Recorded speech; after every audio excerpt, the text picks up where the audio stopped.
The funniest would have to be when Kyle knocked Fizz out in the locker room. Completely slammed him, son. That was so funny. Fizz was delirious for 45 into an hour. The funniest thing in my Fontainebleau baseball career would have to be Michael Laggery at Chalmette last year, my junior year, for a JV baseball game.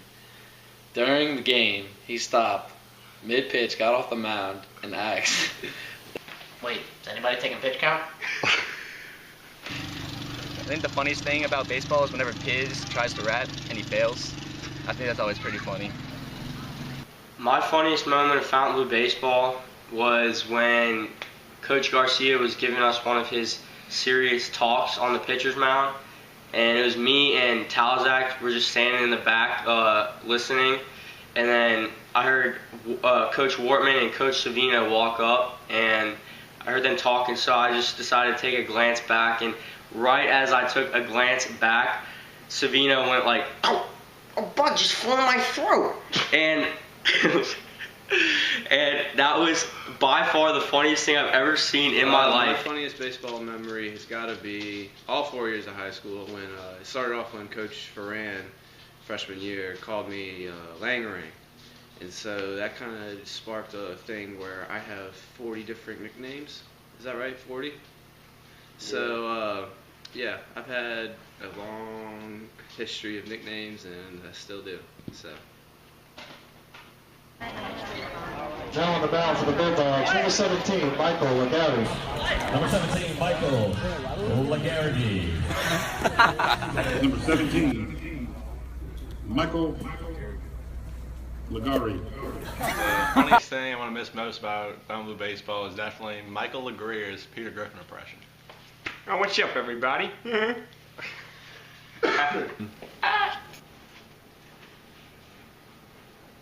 The funniest moment of my Fontainebleau baseball career would have been, dude, what am I saying? I don't know. I can't even talk about it anymore. And then they'll think it's funny. The funniest moment over the past 4 years would have been my freshman year when Coach Ferran, who was blind in one eye, was giving us a talk after the game, and he had his arm around me, and he was looking for me. I was on his blind side. He was calling my name, and I've let him keep calling my name, see how long it would take him to find me, and I finally just poked around and said, "I'm right here, Coach." The funniest moment about my Fontainebleau baseball career is we're all in the locker room, and I crawled underneath the stall and put shoes, 2 Converse with 2 wooden sticks, and I put a pair of pants there so it would look like someone was using the bathroom. And we used a crate to make sure the pants stayed on the toilet. And Ryan Leonard drove across the street, left school, and went to go get everyone McDonald's because we were starving. And we made sure that when Coach Woods looked in the bathroom, that it would look like someone was actually using the bathroom, and Ryan wouldn't get caught. My most memorable moment at Fontainebleau baseball would have to be when it started pouring down raining one time, and we were in the middle of a game, and we took the tarp out. We went to go take the tarp out, and it just started coming down, and then Coach was like, "All right, screw it.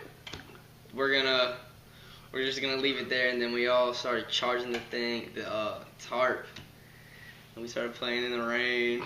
That was fun. Most memorable moment is at North Shore. Going into my senior year, I started it against North Shore pitching, and at that time, people didn't really think I pitched all that well, and I showed them. I struck out 8 out of my 12 batters in 4 innings. I didn't give up a single hit. So that's definitely one of the turning points of my career. My most memorable baseball moment was probably the Ponchatoula game this year. We were down 2-0. I hit a ball in the left center gap, and luckily the guy dropped it, but I mean, I hit it pretty far with 2 strikes and to tie the game up, and that was probably one of the most memorable moments. And I was in shock on second. I couldn't believe it happened. Most memorable thing I'm going to remember from Fontainebleau baseball was just every game, freshman, sophomore, junior, and senior year, just taking the field with some of the same group of guys, some new guys, but end of the day, they're still your brothers. You spend almost every day with them during the season. So I'm going to remember that for a long, long time. Dude, I can't believe Are you that. kidding? Are you kidding? That's the second time I did that. Alright, kind of changed my mind. Most memorable? Definitely senior night. My advice to the underclassmen would be don't let anybody stop you from achieving your goals or reaching your dreams. Because when I was a freshman, the head coach told me that I had a weak arm and I wasn't going to make the baseball team. And so now I'm going to be playing 4 years of college baseball. So I guess I proved him wrong. My advice to underclassmen is to always work hard, even when nobody's looking. Especially during the off season, it's probably the most important. Everybody can put in work during the season. It's what you do in the off season that really makes a difference when you play. My advice to the underclassmen would be to hustle and play hard all the time, and when you're at the plate, take hacks and you'll be good. The advice I have for the underclassmen would be really cherish the times you have playing baseball, because it really is crazy how fast time flies in high school when you're having fun, especially on the field with your boys. Well, I would like to thank Coach Garcia the most. I know we have picked some bones together.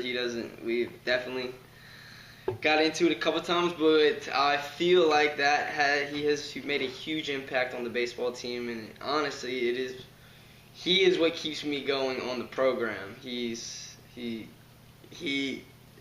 don't know, he just pushes me. I like it.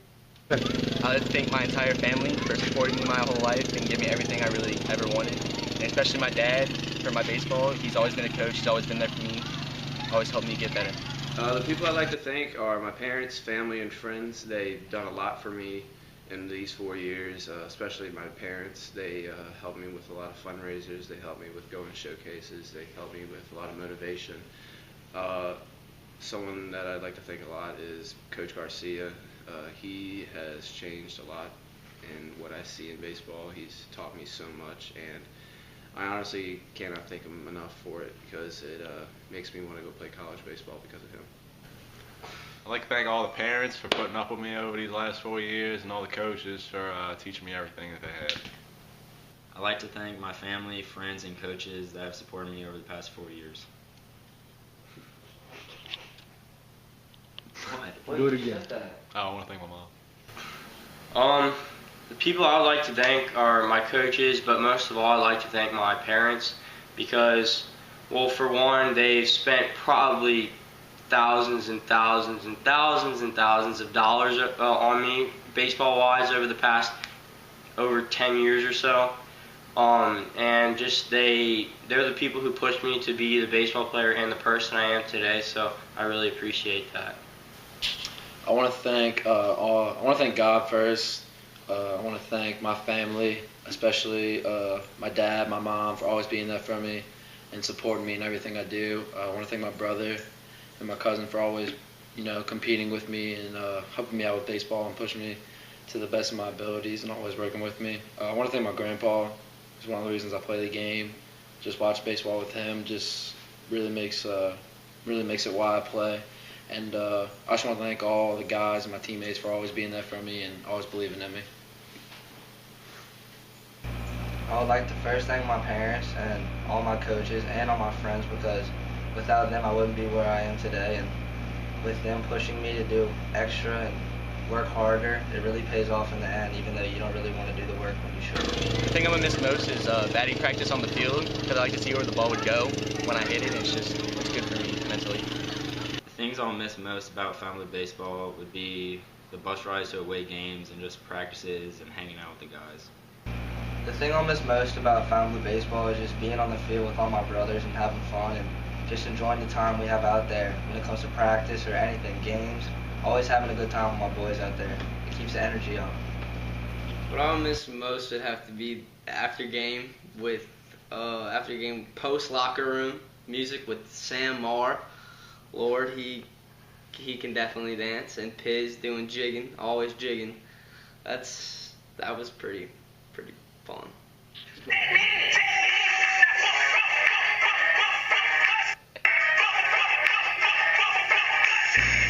thing I'll miss least about Fontainebleau baseball is that at practice we usually spend more time trying to make the machine throw a strike than we actually do hitting the ball off the machine for beat hit.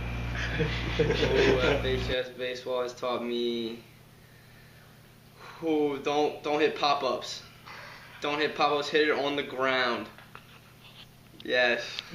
What Fontainebleau baseball taught me was that you could definitely develop in 4 years. I remember my freshman year, I was not too good, as I would say.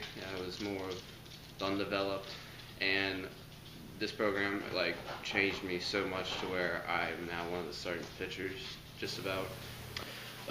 FHS baseball has taught me a lot about life, and that in the game of baseball too, that you're not always successful in life, but it's how you bounce back, just how you bounce back out there every at bat.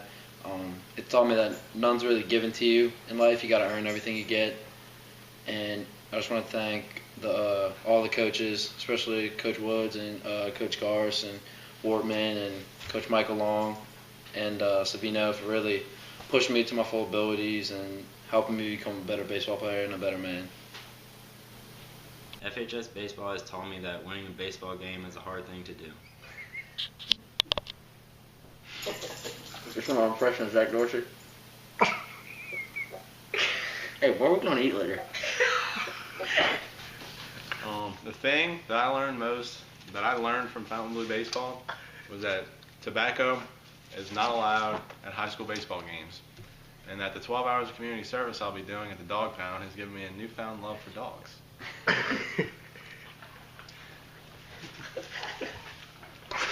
Let's go, Paul.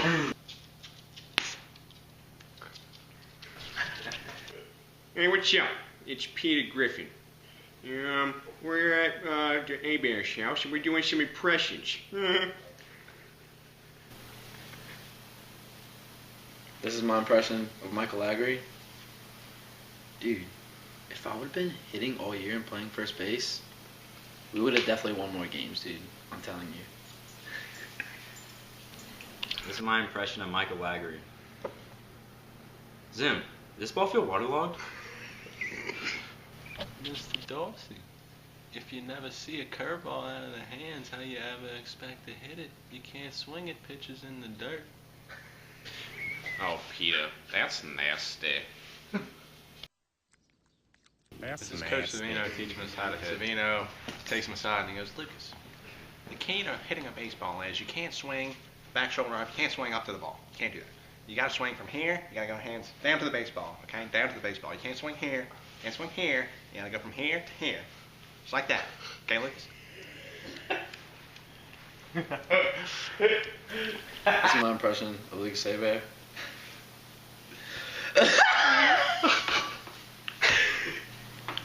One last piece of advice for next year's Fontainebleau baseball team is when the coaches are giving a serious speech, do not stand behind Blake Marshall because he will rip one, and it is absolutely hilarious, and it's hard to not laugh, and chances are you will get in trouble. So with that being said, good luck next year.